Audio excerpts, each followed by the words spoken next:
Okay, guys, today is February 1st. Man, January flew by so quick. I don't even know what the heck happened. Uh, First thing I know, it's January 1st, and now we're here at February 1st. And hey, but hope everybody's having a good 2024, kicking off the year great, getting your investment properties out there. And I hope that everybody's using jet lending. At least they should be. Anyways, today, I'm going to talk about something that most people don't know a whole lot about and how to navigate the process of a repair draw and what is a repair draw and how and what you should use when doing a rehab project, like the materials you should use um, based upon the level of complexity or the level of ARV for the property, and so on and so forth. I'm going to talk in generalities of how it is to use a hard money loan with jet lending. There are other hard money lenders out there that might have different policies, but maybe some of them will pick up on how we do things and maybe help their business as well. So at the end of the day, what is a repair draw? I mean, most people are really confused about this whole thing and don't know how it works and don't know, they'll go in and do totally demolish the property after closing and expect the hard money lender to come in and rescue them because they spent $9,000 to $10,000 just on demolition alone. But that's not how a hard money loan works. And that's not how we do our repair draws. Repair draws are just that, repairing the property, adding value to the property. Therefore, you draw against funds that are held in escrow so that once you have completed work on that property, then you are now eligible for reimbursement. So let's talk about it. Let's say, for instance, you're going in and there's demo going to be on every project, right? I always use this scenario to help our clients be more informed. Let's say, for instance, that you are going to do a full gut job and it's going to cost you $10,000 to $15,000 to gut the whole house, or maybe $20,000. Well, each section of that house has a kitchen, a living room, a bathrooms, master bedroom, roof, foundation, siding, all of these things. Well, in your cost, let's just take the kitchen for instance. Now, granted, you've gone in and totally ripped out the kitchen, totally ripped out everything. With that being said, you've got your kitchen. Let's say it's going to cost you $7,000 to put the kitchen back up to 2024 standards, because we're talking about a flip and not a make ready property, and we'll get into that as well. So a flip, you're trying to sell it on the open market, so you've got to make it up to the standards of the comps that you actually have, right? So in that flip, you have the kitchen, as I stated. Well, it's going to cost you $7,000 to rehab it, but it's a $1,500 to demo it. And you have your contractor break that out of what each line item is going to cost to demo. So $7,000 to rehab, $1,500 to demo it. Your total cost would be $8,500 for the whole kitchen. Now, once you have put the kitchen back, then you can request the draw for its completion, because we pay off completed items that have been completed.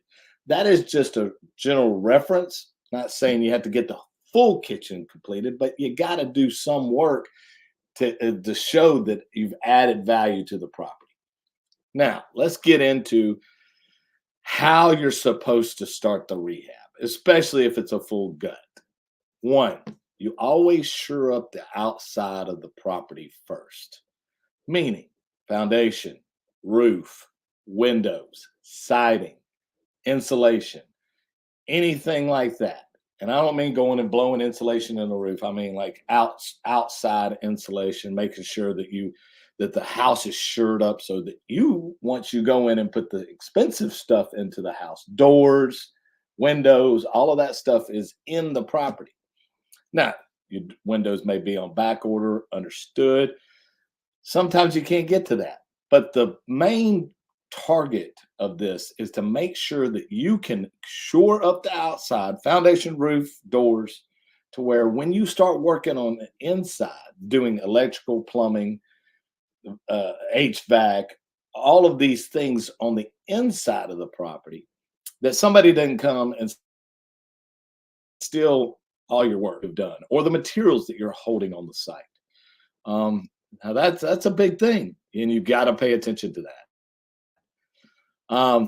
Number two, once you get to the inside, you've got to complete some work for us to be able to look and say, yes, the client has added value to the property. The client has put up sheetrock. It's completed.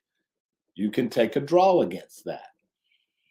Oftentimes, and we try to teach as much as possible, you have got to pay attention and do as much due diligence on your property prior to closing it so that we have accurate repair budgets and accurate numbers. Because nothing's worse than getting into an investment property that you're looking at that you initially thought it was $50,000 to rehab that property, but then come to find out you missed something, or you found termite damage, or you found something that, oh, by the way, the city came by and said, oh, you need all new plumbing because you opened up a wall and they see that it's old plumbing. And these common mishaps do happen, and you got to pay attention to that because at the end of the day, it will bite you in the butt. But let's say it does happen. Let's say you found something and your original budget was $50,000 to rehab it, but now it's gone up to $70,000 or $80,000, which is $30,000 more.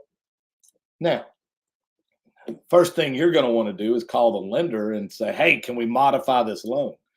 Typically, if you're already at 70% of ARV and minus the repairs, and it's a 70% loan, there's no modifications that could be done because we're at our max loan to value. So you're probably thinking, well, what I'll do is I'll just expose all of Jet Lending's or the lender's money, and then I'll put my money into this project. Well, that's not how that's going to work, because now the lender knows that your budget has gone over, and at the end of the day, you need to communicate that with your lender so that they understand, hey, this is going to cost the client more, not trying to kill your deal or anything, but you've got to now. We're holding 50,000. The budget was 80. You've got to effectively, let's say it's going to be under 4 draws. A $30,000 difference divided by 4. You've got to put $7,500 of your own money now into each one of the draws before the lender is going to say, okay, I can release the funds that were held. Because there's always got to be enough money in the budget to finish the project. So cost overruns are huge, huge. And I know we're always trying to make a deal work. Oh, I can get it done for this and I can get it done for that. But at the end of the day, you never really get it done for that. Or you do, and you're doing repairs that are not up to specs, and it hurts your ARV on the back end. When we look at a property, or a lender looks at a property, we look at it as its full potential of ARV, of what it can bring, with conservative aspects in mind, because at the end of the day, we know sometimes you're going to try to cut corners. One example of cutting corners, using a 25-year roof when you should have used a 30. We do not reimburse for anybody that uses anything other than a 30-year architectural roof. We just don't, because it's minimal cost to get that roof, and it looks better. It's more eye appealing, and the cost difference is really minimal. So pay attention to that. Turnaround time for draws. It's imperative that you always communicate effectively with your lender or whoever you have your lender up front to know what their turnaround times are. Some of them will say, you know, we like to say that we can get our draws out in five business days, 5 to 7 business days. Sometimes it's quicker, sometimes it's a little longer. When you are managing as many loans as Jet Lending is lending, and you have constraints for, you know, hey, I've got our inspector's got to be in Dallas today and Beaumont tomorrow. Sometimes our draws take just a tad bit longer, but at the end of the day, we always come through and get our clients paid the way that they're supposed to be. So let's go over a few other things. As I said, the initial estimate importance of having a ballpark figure early on is very important, but finalizing that budget is extremely important prior to closing. And having it on our spreadsheet or your lender's spreadsheet, and going over those line items with your general contractor, or if you're the general contractor, ensuring that you're abiding by, you know, each line item. That way it's a smoother process, and that you know what the general cost for everything is. Remember, you got a kitchen that needs to be repaired. Your total cost of that repair is going to be demolition plus repairs. At the end of the day, we're always here to work with you. We're always here to make sure that, you know, you get through your draw as quick as quick as possible. Let me talk a little bit about where does the train run off the tracks as far as when you're talking about using shady materials or not doing the rehab correctly.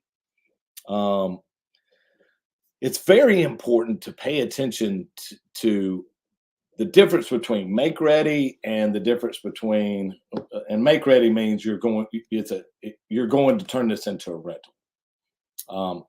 You've got to communicate that up front with Jet Lending or your lender, to ensure that they know, hey, look, I'm not planning on doing a full rehab on this. That way they can communicate that with, you know, their underwriter, and they understand, well, if you're not going to do a full rehab on that property, then you're not going to get the full ARV on that property. Full ARV means you're bringing it up to new standards. Make ready means you're making it ready for a renter to come in there and occupy that space, but you don't want to spend all the money that's necessary to bring it up to 2024 standards, which is perfectly okay. But that's also going to affect your value going into for refinance or going into for long-term holding of that property. You're not going to get the full ARV potential. And a lot of clients are misled by this and think, well, I'm doing rehab to the property. Why can't I get the full value? Because you're not bringing it up to the standard that is necessary to demand that value and the market demanding that value. You do go in and say, all right, I'm not going to put a full-blown kitchen in this. I'm going to change out some of the appliances with, you know, not brand new appliances, but used appliances that, you know, are still in good shape, which is fine. I'm gonna, you know, change the flooring, patch some holes in the wall, throw some paint on it, what we call lipstick on a pig. And at the end of the day, you're gonna look at it and say, okay, this is livable, but you want the hard money lender to lend off of the true completed ARV, which we can't, because we know once you go to refinance that property, you're not going to get that full value, and we are not going to give you full value based upon that. We're going to tell our appraiser, hey, these are the repairs he's making on the property. And this is where the values should be based upon, make ready repairs. And the appraiser will always agree with the fact that you're doing minimum repairs to the property. Um, and they will call us out and say, "Hey, this budget looks light. What's going on?"